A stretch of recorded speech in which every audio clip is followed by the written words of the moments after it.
मासिक शिवरात्रि व्रत कथा शुरू करने से पहले आप इस चैनल के साथ बने रहने के लिए चैनल को सब्सक्राइब कर लें और साथ में बने बेल आइकन को भी दबाएं ताकि आपको हर नई वीडियो की अपडेट मिलती रहे। चलिए व्रत कथा शुरू करते हैं। महाशिवरात्रि के दिन भगवान शिव के शिवलिंग की पूजा मध्य रात्रि के समय की जाती है, क्योंकि इसी समय शिवजी शिवलिंग के रूप में प्रकट हुए थे। इस रूप में प्रकट होने के बाद उनकी पूजा सबसे पहले भगवान ब्रह्मा जी और विष्णु जी ने की थी। तब से लेकर अब तक पूजा उनके जन्म दिवस के रूप में की जाती है। शिव भक्त इस दिन को बहुत ही धूमधाम से मनाते हैं। पुराणों के अनुसार शिवरात्रि का व्रत माता लक्ष्मी, सरस्वती, गायत्री, सीता, पार्वती तथा रति जैसी बहुत सी देवियों और रानियों ने भी अपने जीवन के उद्धार के लिए किया था। शिवरात्रि की दूसरी कथा। शिव पुराण के अनुसार एक समय में चित्रभानु नामक शिकारी शिकार करके अपने परिवार का पालन पोषण करता था। उस पर साहूकार का कर्ज था। समय से कर्जा न चुकाने के कारण साहूकार ने उसे बंदी बना लिया था। उस दिन शिवरात्रि थी। दिन भर उसने भूखे प्यासे रहते हुए भगवान शिव का स्मरण किया और दिन गुजर गया। शाम को साहूकार ने उसे कर्जा चुकाने के लिए अगले दिन का समय दिया और चित्रभानु को छोड़ दिया। तब चित्रभानु भूख प्यास से व्याकुल होकर जंगल में शिकार खोजने लगा। देखते ही देखते शाम हो गई। तब वह एक तालाब के पास बेल के पेड़ पर चढ़ गया और रात बीतने की प्रतीक्षा करने लगा। उस बेल के पेड़ के नीचे एक शिवलिंग था।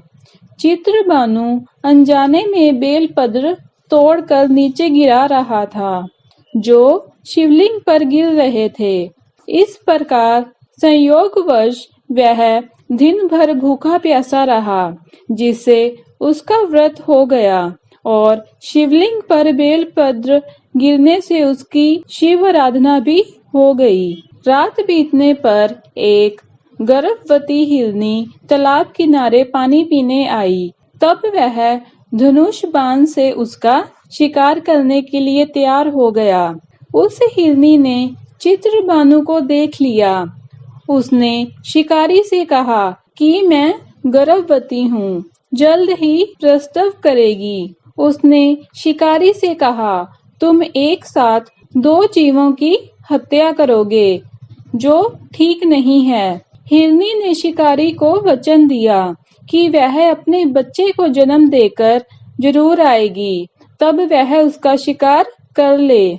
इस पर शिकारी ने उसे जाने दिया। इस दौरान प्रत्यंचा चढ़ाने तथा ढीली करते समय कुछ बेलपत्र शिवलिंग पर गिरे। इससे प्रथम पहर की शिव पूजा पूरी हो गई। कुछ समय बाद एक और हिरनी वहां से जा रही थी।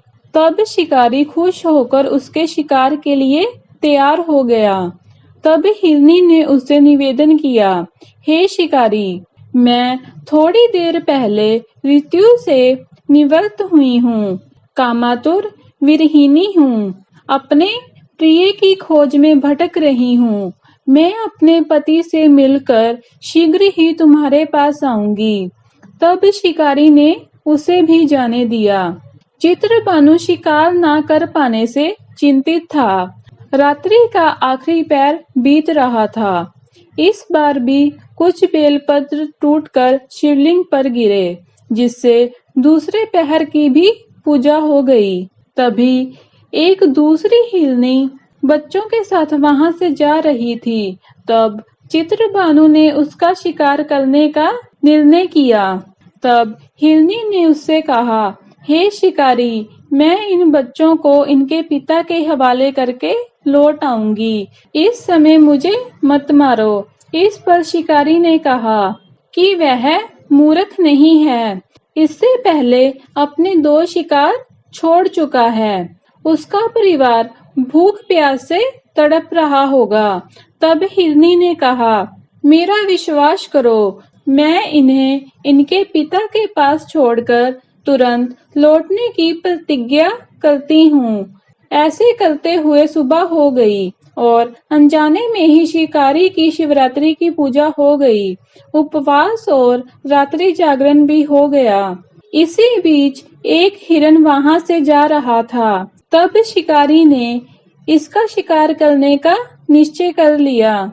चित्रबानु को प्रत्यंचा चढ़ाए देखकर उस हिरन ने निवेदन किया, यदि तुमने मेरे से पहले 3 हिरन और उसके बच्चों का शिकार कर लिया हो तो उसे भी मार दो, ताकि उनके वियोग में दुखी न होना पड़े।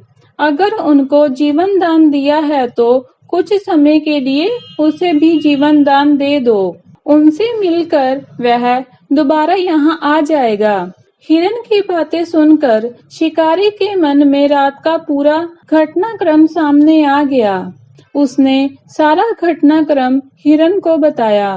तब हिरन ने कहा कि वह तीनों हिरनी उसकी पत्नियां हैं। जिस प्रकार वह तीनों प्रतिज्ञाबद्ध होकर गई हैं, उसकी मृत्यु से वह अपने धर्म का पालन नहीं कर पाएंगी। जिस प्रकार तुमने उन पर विश्वास करके उन्हें जाने दिया, वैसे ही उसे भी जाने दो। वह अपने परिवार के साथ जल्द ही यहाँ उपस्थित हो जाएगा। चित्रबानु ने उसे भी जाने दिया। शिवरात्रि का व्रत और पूजा होने से उसका मन निर्मल हो गया। उसके अंदर भक्ति की भावना जागृत हो गई। कुछ समय बाद वह हिरन अपने दिए गए वचन के कारण अपने परिवार के साथ शिकारी के सामने उपस्थित हो गया। उन जीवों की सत्यता, सात्विकता एवं प्यार भावना को देखकर चित्रबानु को आत्मग्लानि हुई। उसने हिरन परिवार को जीवन दान दे दिया। अनजाने में ही सही, शिवरात्रि का व्रत करने से चित्रबानु को मोक्ष की प्राप्ति हुई। मृत्यु के बाद शिवगण उस शिकारी को शिवलोक ले गए। अगर कथा अच्छी लगी हो तो वीडियो को लाइक करें और चैनल के साथ बने रहने के लिए चैनल को सब्सक्राइब करें और साथ ही में बनी घंटी को भी दबाएं, ताकि हम जो भी नई वीडियो लेकर आए उसके बारे में आपको पता चलता रहे।